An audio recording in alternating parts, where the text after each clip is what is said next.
Hello बच्चों, welcome to रे classes online platform. और अब हम आगे की पढ़ाई करने के लिए एकदम रेडी हैं। चलिए, आई होप कि आप सब लोगों ने पिछली क्लास को बहुत एंजॉय किया। एक्सरसाइज 1.6 को डेफिनेटली सॉल्व कर लिया होगा। जो भी डाउट्स थे वो क्लियर हो गए होंगे। And if still you have any doubt, अगर अभी भी कोई आपके कुछ दुविधाएं या कंफ्यूजन बाकी रह गए हो तो please mention them in the comment section और on the chat box of our application available on the play store. ठीक है, प्रचार हो गया हमारा। ठीक, तो वहां मेंशन करेंगे तो हम उन चीजों को दोबारा स्पेशली उसके लिए या तो कोई वीडियो पोस्ट कर देंगे या हम इंडिविजुअली आपको उसका समाधान बता देंगे।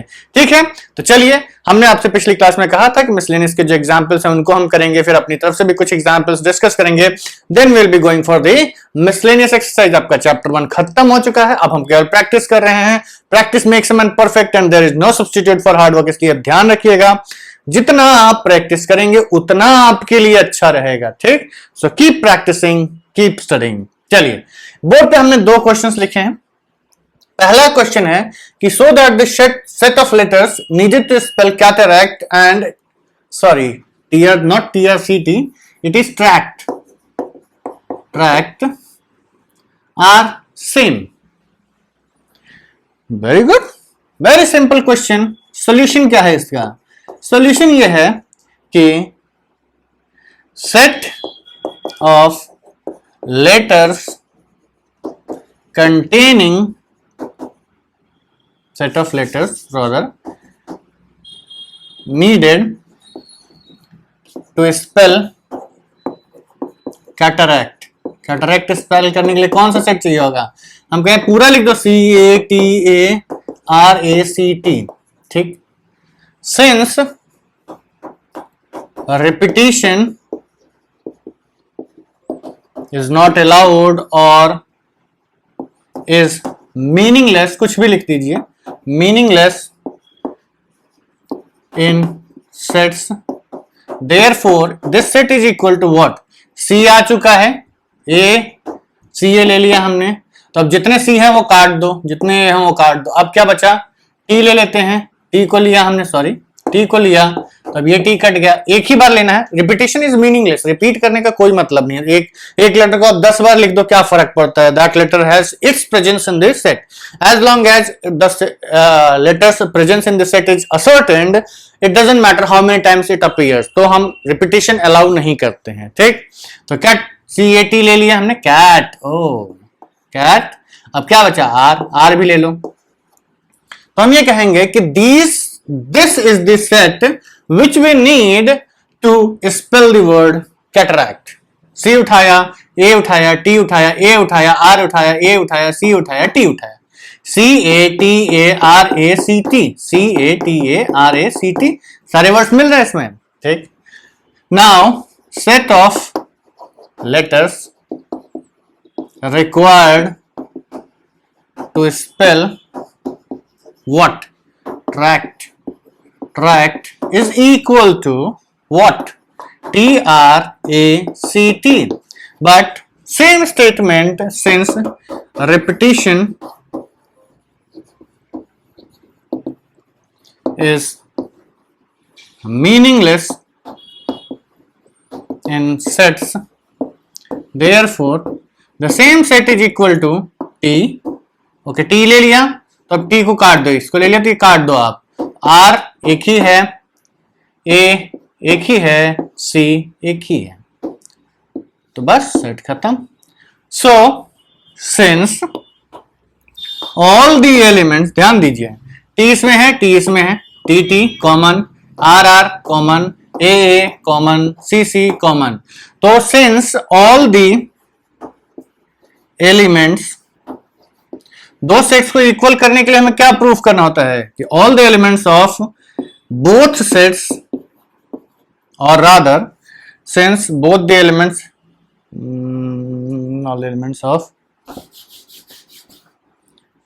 Both sets are common, therefore they are what? They are equal, दोनों बराबर हो गए। ठीक है बच्चों, चलिए तो आप लोग हम फ्रेम छोड़ देते हैं, इस फुटेज को आप पॉज करिए, नोट करना हो नोट कर लीजिए, लेकिन नोट करने से ज्यादा इंपॉर्टेंट होता है समझना। समझ के खुद से एक बार करोगे तो चीजें दिमाग में बैठ जाती हैं बच्चों। चलिए आगे बढ़ते हैं। Let's start with the second question. List all the subsets of set. Oh, it's a very good baby question. It's a baby question. चलिए, given set क्या है आपका? -1, 0 and 1. चलिए, हमने आपको बताया था कि सबसेट्स क्या होते हैं। Subsets are the sets which are formed using the elements of this set. इसके एलिमेंट्स को यूज करके जो सेट्स बनते हैं उनको हम सबसेट्स बोलते हैं। ठीक, तो इसके एलिमेंट्स को यूज करके जितने पॉसिबल सबसेट्स हैं वो सब लिखने हैं हमें। तो क्या करेंगे, लेट्स स्टार्ट विद 0 एलिमेंट्स। तो number of subsets of 0 elements क्या होगा? होगा क्या? Only one set is there which contains 0 element, that is called phi set. ठीक, number of subsets or sets of नहीं, containing लिखिएगा यहां पे, containing 0 elements, यहां पर containing what? 1 element. एक एलिमेंट के लिए कितना सेट्स बनेंगे? तो कहेंगे एक एक को उठाते जाइए। एक सेट बना -1, खत्म। दूसरा एलिमेंट उठाया 0, खत्म। तीसरा एलिमेंट उठाया 1, completed. Number of sets subsets containing 2 elements, दो एलिमेंट्स वाले, एक एक बार पेयरिंग उठाया। -1 की पेयरिंग स्टार्ट करिए तो -1 और 0, फिर -1 की पेयरिंग 1 के साथ, -1 1, फिर अब -1 की पेयरिंग सबके साथ हो चुकी है तो अब 0 की पेयरिंग करते हैं, तो 0 की पेयरिंग 1 के साथ। अब ध्यान से देखिए तो अब कोई एलिमेंट नहीं बचा है पेयरिंग करने के लिए, तो इसके मिले 3, इसके मिले 3 और इसके 1। वैसे तो हमें पता है ना कि number of elements in a power set, ये इसी को सबको सेट बना दोगे तो पावर सेट बनेगा। तो नंबर ऑफ एलिमेंट्स इसके कितने सबसेट्स बनेंगे? आप total number of subsets of a given set 2 to the power n। तो कितने एलिमेंट्स हैं? 3 हैं, तो 2 क्यूब 8 बनने चाहिए। कितने बन चुके हैं? 1 2 3 4 5 6 7 बन चुके हैं। एक और बाकी है, कौन सा? Number of element set subsets containing 3 elements. भाई 3 एलिमेंट्स इसमें है तो वो सेट भी तो इसका सबसेट होता है। Every set is a subset of itself, याद रखिएगा। तो -1 0 and 1। अब क्या करना है आपको? Therefore all the subsets of given set क्या होंगे? phi 1 0 -1 वाला पहले लिखते हैं, -1 0 1, उसके बाद दो वाले -1 0 -1 1, फिर 0 and 1, और लास्ट वाला आपका सेट है -1 0 and 1। गिन लीजिए एक बार, 1 2 3 4 5 6 7 और 8। This is the answer for the second question. ठीक है बच्चों, कोई डाउट वीडियो पॉज करो, रिवाइंड करो, देख लो, लेकिन डाउट दिमाग में मत रखना। डाउट दिमाग में रखेंगे आप तो परेशान रहेंगे। ठीक है, give me some time to clear up the board. ठीक है बच्चों, तो अगले 2 क्वेश्चंस हमने बोर्ड पे रखे हुए हैं और ये दोनों क्वेश्चंस काफी अच्छे हैं। इनको आप बहुत ध्यान से समझिएगा, इनको आप बहुत ध्यान से समझिएगा, बिकॉज ये आपकी कॉन्सेप्चुअल अंडरस्टैंडिंग को स्ट्रॉन्ग करेंगे। ठीक, सबसे पहले एक चीज, अब भाई हमें तो ये याद नहीं है कि हमने किस वीडियो में आपको ये बताया था कि A is equal to B proof करने के लिए सेट्स में हम क्या करते हैं, लेकिन I must have told you in some video. No, अगर याद नहीं हो तो लिख लीजिए, क्योंकि भाई वीडियो पीछे करके देखने में तो बहुत टाइम लग जाएगा। याद रखिए कि F you want, और अदर you want वगैरह तो गड़बड़ हो जाएगा। To prove that two given sets A and B, कोई भी सेट्स हो सकते हैं, are equal, जैसा कि इसमें हमें प्रूफ करना है। यह कहा गया कि भाई ए को बी के बराबर प्रूफ करो, या power set of A intersection B is equal to power set of A intersection power set of B, ये दोनों सेट्स को उसने बोला कि एक दूसरे के बराबर प्रूफ करिए, तो हम ये कहते हैं कि इसके लिए we to prove that two given sets A and B are equal, prove that, आपको क्या प्रूफ करना पड़ेगा, prove that A is a subset of B and B is a subset of A. If A is a subset of B and B is a subset of A, this implies that A is equal to B। ये तभी होता है जब A B के बराबर हो जाए। समझिएगा, अगर हम ये प्रूफ कर दें कि A B का सबसेट है, B A का सबसेट है, तो A is a subset of B and B is a subset of A, ये दोनों अगर ट्रू हो गए, इसका मतलब दोनों सेट्स सेम सेट्स हैं, बराबर सेट्स हैं। कैसे? सपोज करिए हमने ये वेन डायग्राम बनाया, हमने कहा कि A ये जो सेट है ये सेट B का सबसेट है, तो अगर हम, इसका मतलब सेट B जो भी होगा वो इसके बाहर होना चाहिए, ऐसा होना चाहिए कुछ, ठीक। सेट A अंदर वाला है, सेट B बाहर वाला है। इस केस में क्या है, A is a subset of B, और अगर हमने कहा कि B is a subset of A, B A का सबसेट है, तो B is a subset of A, diagram कुछ ऐसा बनना चाहिए। अब ये बताओ ये दोनों एक साथ कैसे हो सकते हैं कि A is a subset of B and B is a subset of A, मतलब अगर A B का सबसेट है तो A B के अंदर होना चाहिए, B A का सबसेट है तो A B A के अंदर होना चाहिए। इस केस में A B से छोटा है, इस केस में B A से छोटा है, तो और ये दोनों साथ में होने चाहिए, मतलब ये कह रहा है कि भैया ए बी के अंदर हो और बी ए के अंदर हो। ए पूरा का पूरा बी ए वो फुल्ली कंटेन्स बी, मतलब ए पूरे के पूरे बी को समाहित कर ले रहा है, और उल्टा भी है कि बी भी पूरा का पूरा ए को समाहित कर रहा है, means A is fully contained inside the B. ये तभी पॉसिबल हो सकता है बच्चों जब दोनों सेट्स सेम सेट हो जाएं।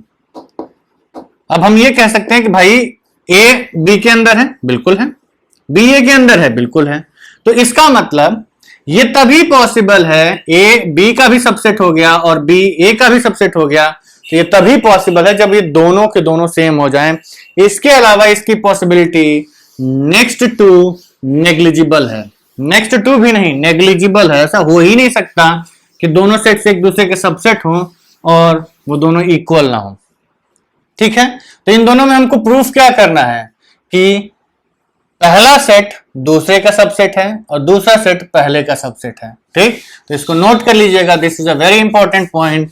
अगर आपने पहले नोट नहीं किया था, याद नहीं है, तो हमेशा आपको प्रूफ यही करना है जब भी, whenever you need to prove कि given two sets are equal, you have to prove that कि भैया if the given two sets are equal then they both are subsets of each other, ठीक। दोनों एक दूसरे के सबसेट्स होंगे, अगर ऐसा हो गया तो दोनों सेट्स बराबर होते हैं। और अब इसको प्रूफ करने का तरीका भी समझ लीजिएगा, इंपॉर्टेंट है बच्चों।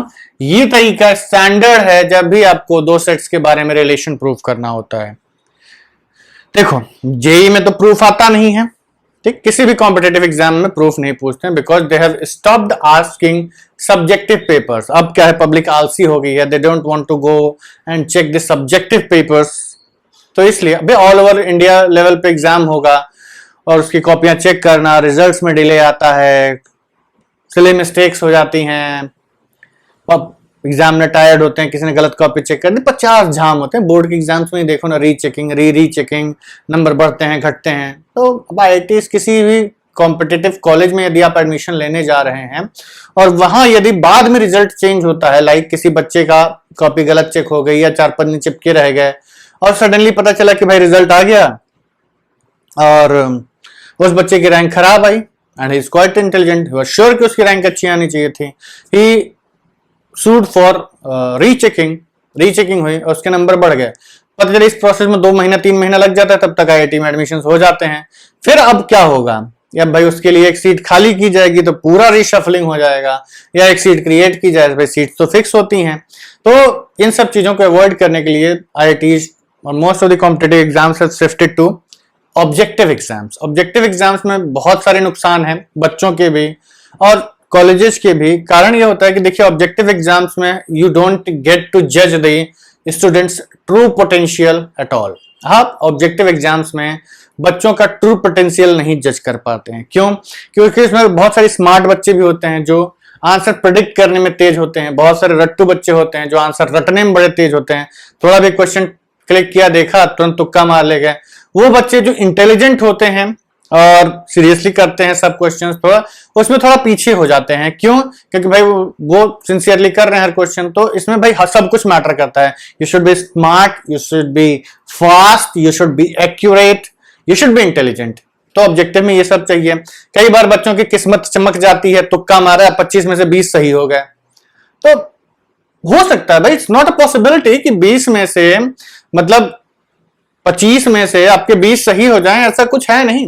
80% चांस, सॉरी कितने परसेंट है, बहुत कम चांसेस हैं, but still there are chances कि 25 में से आपके 20 क्वेश्चन सही हो जाएं तुक्का मार के।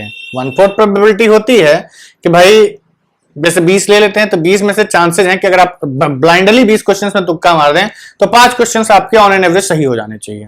ठीक, तो उन क्वेश्चंस को एग्जामिनर ने कहां जज किया? नहीं जज कर पाया, वो नहीं जज कर पाएगा। ठीक, लेकिन 5 में से 20 में से 15 क्वेश्चन सही हो जाएं, इसके चांसेस बहुत कम हो जाते हैं। ठीक, तो हम ये कहते हैं भैया कि चलो जो भी है बात ये है कि इसमें जो तो ट्रू पोटेंशियल हो सकता है कि बच्चा जैसे एक नंबर पे आपको पता ही है कि आईआईटी में 10-10 हजार बच्चे खड़े होते हैं, हजार बच्चे खड़े होते हैं। तो एक क्वेश्चन किसी की गलती से सही हुआ, उसको 4 नंबर मिल गया, उसकी रैंक 4000 शिफ्ट कर गई। तो जो बच्चा एक्चुअली डिजर्व कर रहा था वो नहीं डिजर्व कर पाया, या जो तुक्का मारने में पीछे रह गया। तो subjective is always the best way to जज द स्टूडेंट्स पोटेंशियल, लेकिन सब्जेक्टिव एग्जाम्स को मैनेज कर पाना बहुत कठिन हो जाता है। इसलिए वे IITs have most of the competitive exams have shifted to objective exams. क्यों? क्योंकि वहां पर आपका केवल आंसर, जो आपने आंसर टिक किया है वही मशीन चेक करेगी, और मशीन कभी गलत नहीं चेक करती। तो जो आप आंसर टिक करते हैं उसी के हिसाब से नंबर मिलते हैं। तो unless otherwise question is wrong, अगर पेपर में दिया गया क्वेश्चन ही गलत है तो ही आपके नंबर ऊपर नीचे होते हैं। अदरवाइज जो आप एग्जाम में दे के आते हैं, एक बार जो रिजल्ट आता है वो बदलता नहीं है। तो ये आईआईटीज के लिए फायदेमंद है। गुड, हम लोग को इसलिए हम आपको बार बार बोलते हैं कि आपको 2 चीजों पर हमेशा ध्यान देना है। पहली चीज, स्पीड आपको अपनी बढ़ानी है, लेकिन अपनी एक्यूरेसी के साथ कोई भी कॉम्प्रोमाइज, एक्यूरेसी के साथ कोई कॉम्प्रोमाइज नहीं करना है। तो स्पीड एंड एक्यूरेसी। अब वो जमाना गया जब हम लोग कहते थे कि slow and steady wins the race. No, slow पहले क्या कहा जाता? Slow and steady wins the race. लेकिन अब ये फंडा नहीं है। अब क्या है? फास्ट भी हो और स्टेडी भी हो, विंस द रेस। अब ये चेंज हो गया बच्चों। अब आपको फास्ट भी होना है और स्टेडी भी रहना है, थकना भी नहीं है, आराम भी नहीं करना है, भागते रहना है।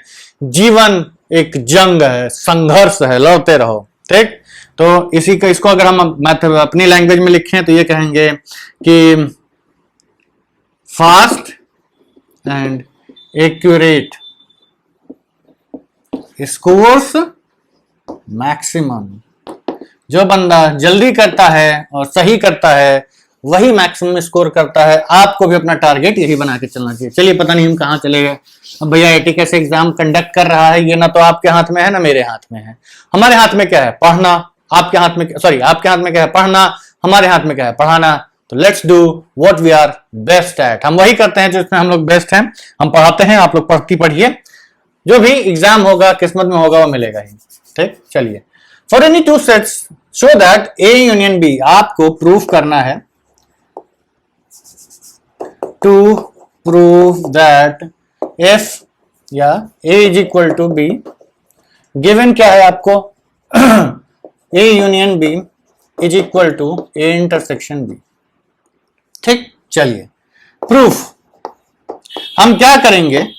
दोनों से एक एक एलिमेंट उठाएंगे और प्रूफ करेंगे कि वो दूसरे में भी लाई करता है। Let A belongs to set A proof ध्यान रखिएगा, हम इन दोनों प्रूफ्स को बहुत अच्छे से करवाएंगे ताकि आपको समझ में आ जाए। इन दोनों प्रूफ्स को बहुत अच्छे से समझिएगा, आगे के कॉन्सेप्ट्स के लिए काफी इंपॉर्टेंट है। तो ये कहा गया कि अगर ए का एक हमने एलिमेंट उठाया, देखिए हमने कहा कि हमने ए का एक एलिमेंट उठाया और हमने ये प्रूफ कर दिया कि रैंडमली हम इस ए में से जो भी एलिमेंट उठा रहे हैं वो बी में भी है, तो इसका मतलब ए बी का सबसेट है, ए के सारे एलिमेंट्स बी में प्रेजेंट हैं। तो हम यही प्रूफ करेंगे कि हमने ए से रैंडमली एक एलिमेंट उठाया ए, ठीक। दिस इंप्लाइज दैट अगर वो ए को बिलोंग करता है, if A belongs to A, तो क्या ए यूनियन बी को बिलोंग करेगा? बिल्कुल बिलोंग करेगा, because A union B is this set which contains all the elements of A and all the elements of B, ठीक। तो ए यूनियन बी में अगर ए में है तो वो ए यूनियन बी में भी आएगा। डेफिनेशन याद करिएगा कि A union B is equal to X such that X belongs to A और एक्स बिलोंग्स टू बी। अगर वो ए का एलिमेंट है तो वो इसमें आ जाएगा, ठीक। चलिए,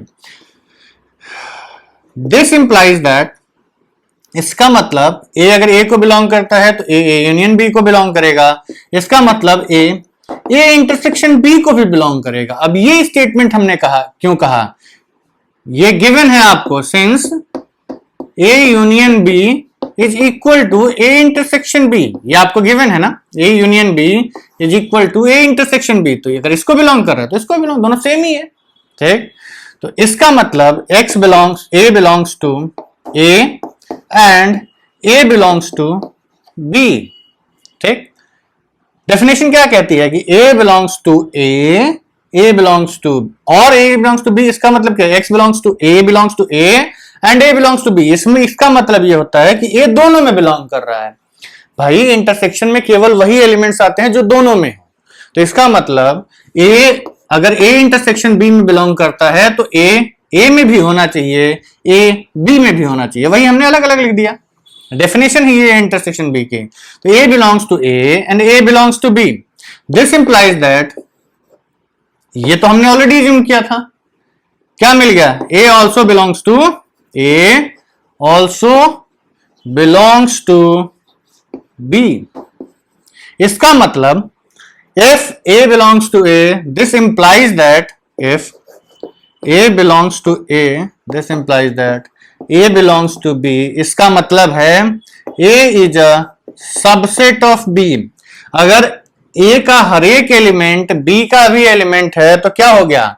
A is a B subset of B। देखो ध्यान से समझना, थोड़ा कंफ्यूजिंग होता है, हम ये मानते हैं, लेकिन थोड़ा सा ध्यान दीजिएगा, समझ में आ जाएगा। हमने ये कहा कि A का एक रैंडमली एलिमेंट उठाया, वो A में मिलेगा, ठीक। अगर वो A में है तो A यूनियन B में भी होगा, बिल्कुल सही।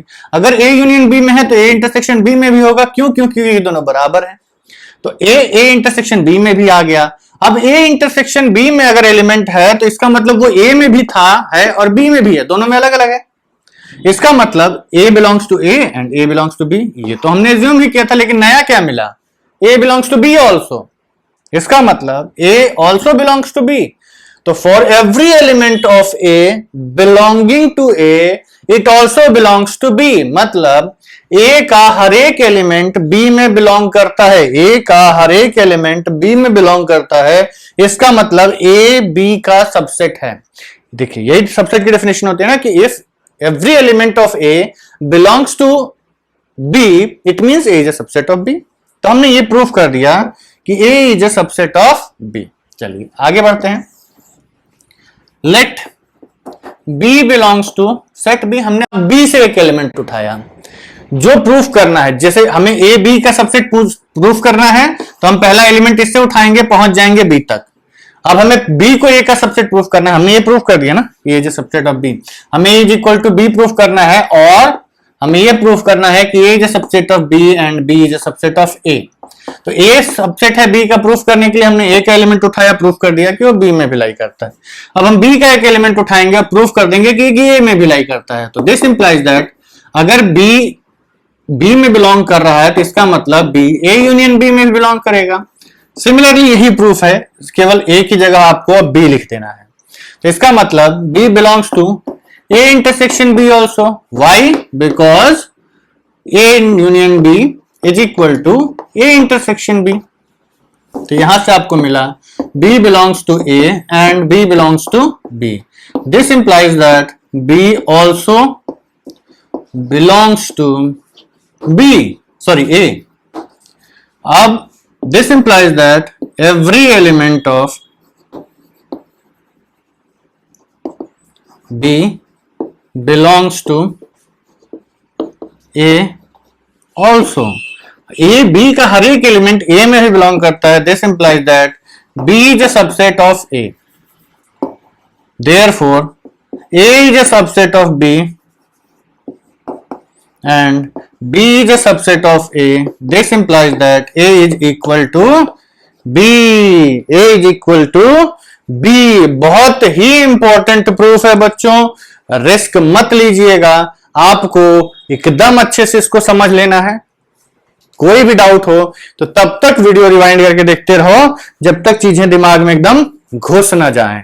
ठीक है, चलिए, आई होप कि आपको फुटेज मिल गया होगा पॉज करने के लिए. चलिए, give me some time to clear up the board. और आप लोग देखिए बच्चों, सिंपल लॉजिक है, आपको सिर्फ इतना प्रूफ करना है कि ए बी के बराबर है, ए बी का सबसेट है, बी ए का सबसेट है, और आपका टारगेट अचीव हो जाएगा. अब पहला क्वेश्चन तो हमने कर लिया.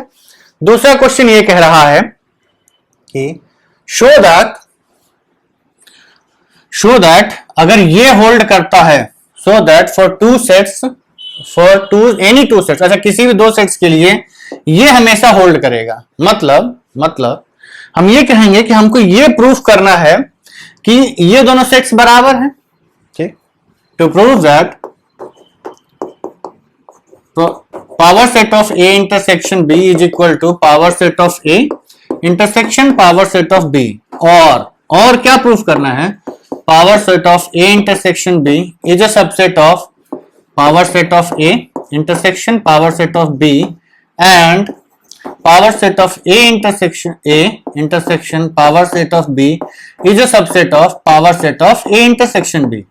हमने यही कहा ना कि अगर इन दोनों को बराबर प्रूफ करना है तो ये प्रूफ कर दीजिए कि ये इसका सबसेट है.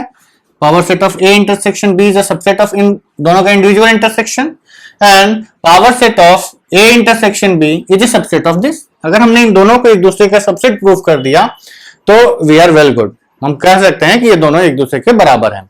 ठीक है, तो चलिए पहले हम इसको एग्जाम्पल से समझ लेते हैं कि क्या ऐसा होता है. तो बिल्कुल होता है बच्चों कि देखिए, आपके पास एक सेट है ए 1 2 3, एक सेट है बी 2 3 4. ठीक, अगर हम पावर सेट ऑफ ए लिखते हैं तो क्या आएगा? 5 आएगा, फिर 1 आएगा, फिर 2 आएगा, फिर 3 आएगा. एक एक के एलिमेंट्स हमने लिख लिए. फिर दो दो लिखो, 1 2 2 1 3 और 2 3. अब तीन तीन एलिमेंट्स वाले सेट्स, तो 1 2 एंड 3. ये आपने पावर सेट ऑफ ए लिख दिया. बंद भी कर देते हैं सेट को. पावर सेट ऑफ बी लिखते हैं तो पावर सेट ऑफ बी क्या आएगा? 5 2 3 4 है ना इसमें. तो एक एक एलिमेंट लिखिए, फिर दो दो एलिमेंट लिखिए, फिर तीन तीन लिखिए. तो ये आ गया 2 3 4.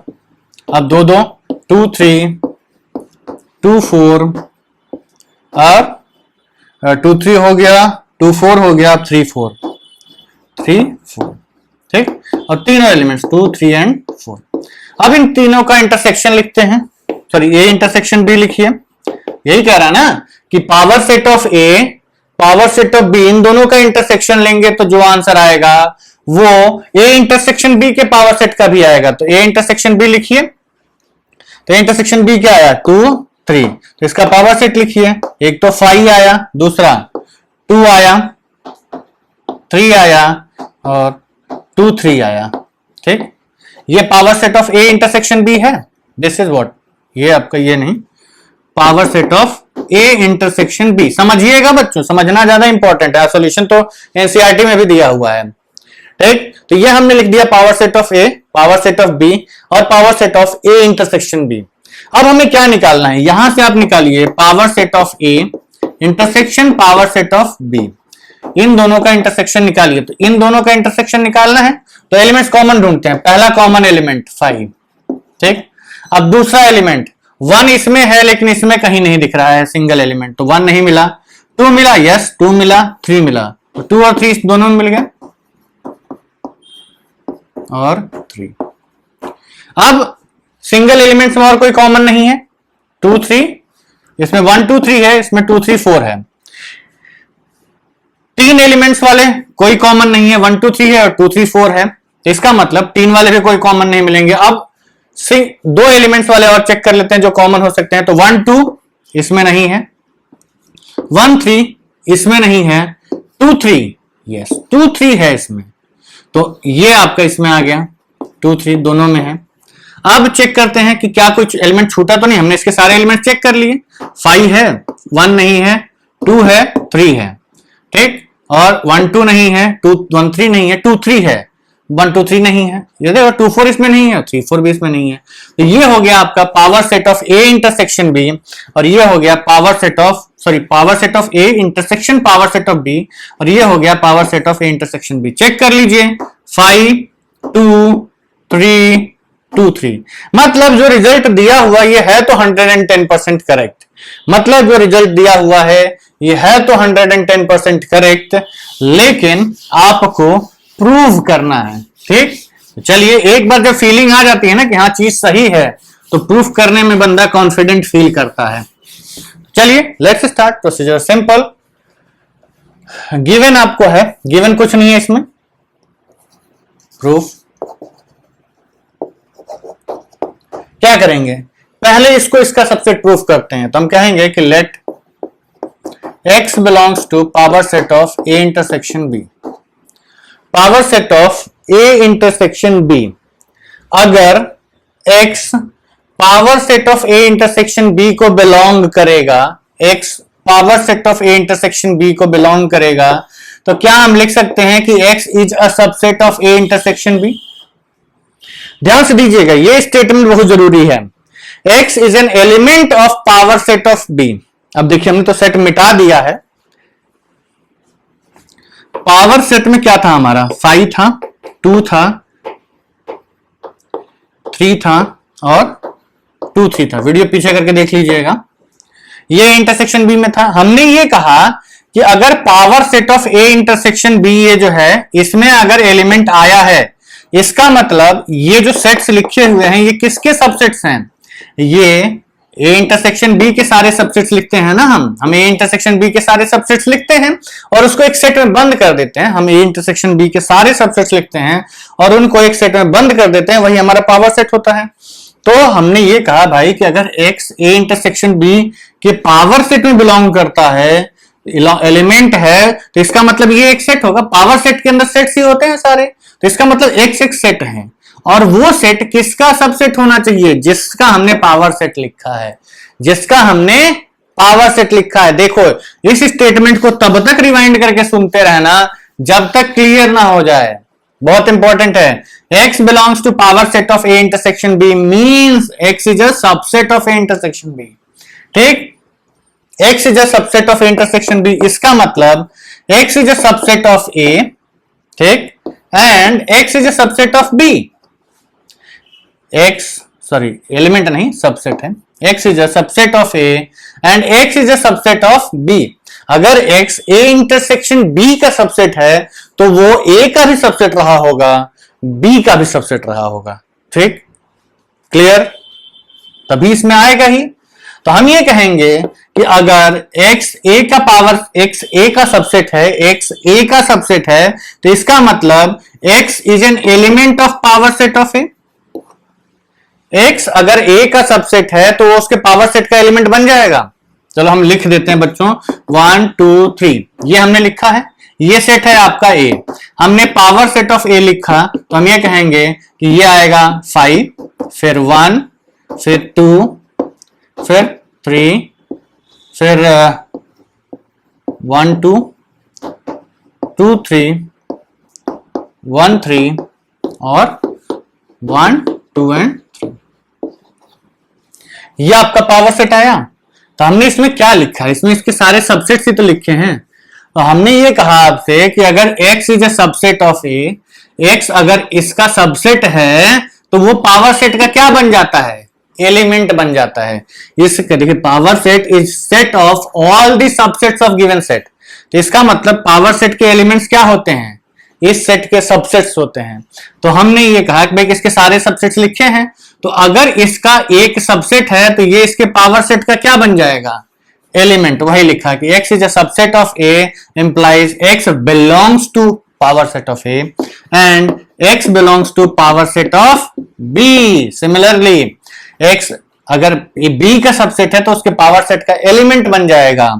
This implies that x belongs to power set of a and x belongs to power set of b. It means x belongs to power set of a intersection power set of b. अगर इन दोनों में belong करता है तो उसके intersection में belong कर जाएगा, अगर इन दोनों में बिलोंग करता है तो उसके इंटरसेक्शन में बिलोंग कर जाएगा। दिस इंप्लाइज दैट, अब देखिए हो चुका है प्रूफ। एक्स हमने किसका एलिमेंट उठाया था, power set of A intersection B का उठाया था, और हमने ये प्रूफ कर दिया कि if this belongs to this then X belongs to this. अगर इसका हर element, this implies that every element of power set of A intersection B is also an element of power set of A intersection power set of B. This implies that power set of A intersection B is equal to, is a subset of power set of A intersection power set of B. ये आप समझ लीजिएगा कि इसको हमने इसका subset कैसे proof किया। x इसका एलिमेंट उठाया, x इसका एलिमेंट था, पावर सेट का एलिमेंट था, तो इसका सबसेट हो गया। इसका सबसेट है तो इसका मतलब इसका भी सबसेट होना चाहिए, इसका भी सबसेट होना चाहिए। इट मींस इसका जब पावर सेट लिखेंगे तो उसका x एक एलिमेंट बन जाएगा और b का भी एक एलिमेंट बन जाएगा पावर सेट ऑफ b का। तो इसका मतलब वो power set of a intersection b में डेफिनेटली लाई करेगा। चलिए, तो हमने पहला पार्ट प्रूफ कर दिया कि power set of A is a subset, A intersection B is a subset of power set of A intersection power set of B। चलिए सेकेंड वाले पे आते हैं। और हमें क्या प्रूफ करना है कि भैया इसको तो इसका सबसेट प्रूफ कर दिया, अब इसको इसका सबसेट प्रूफ करो। तो हम कहेंगे कि लेट y, दूसरा एलिमेंट लिखिएगा इन जनरल, सेम एलिमेंट वैसे तो वेरिएबल होता है, इट डजंट मैटर, लेकिन अननेसेसरली कंफ्यूजन है भाई हम वही एलिमेंट उठा रहे हैं क्या, नहीं, हम कुछ सेपरेट एलिमेंट उठा रहे हैं। Let y belongs to power set of A intersection power set of B। इसका मतलब y एक ऐसा एलिमेंट है जो पावर सेट ऑफ A में बिलोंग करता है और power set of B belong करता है। इसका मतलब y क्या belongs to power set of A and power set of y belongs to, दोनों में बिलोंग करेगा, तभी ये इन दोनों के इंटरसेक्शन में आया होगा। इन दोनों के इंटरसेक्शन में कब आएगा, जब वो दोनों को बिलोंग करेगा। इसका मतलब कि अब यहां से आपको स्टेटमेंट चेंज करना है कि अगर y is an element of power set of A, इसका मतलब y क्या रहा होगा, A का सबसेट रहा होगा। अगर power set of A is set of all the subsets of A, तो इसका मतलब y is a subset of A and y is a subset of what, B। इसका मतलब क्या हुआ कि y is a subset of A intersection B, और क्योंकि y A का भी सबसेट है, y B का भी सबसेट है, तो y किसका सबसेट हो गया, y A इंटरसेक्शन B का सबसेट हो गया। तो this implies that y is a subset of A intersection B, और क्योंकि y A इंटरसेक्शन B का सबसेट है तो हम कहेंगे कि y कहां बिलोंग करेगा, power set of A intersection B में। तो y belongs to power set of A intersection B। This implies that every element of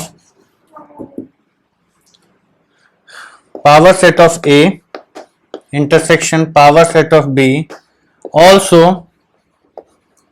belongs to power set of A intersection B. This implies that power set of A intersection power set of B is a subset of power set of A intersection B। ठीक, ये relation 1, ये relation 2। Power set of A intersection B इसका subset है, और power set of A intersection power set of B power set of A intersection B का subset है। Therefore from 1 and 2 power set of A intersection B is equal to power set of A intersection power set of B. ठीक है बच्चों, तो ये है आपका second question का सॉल्यूशन।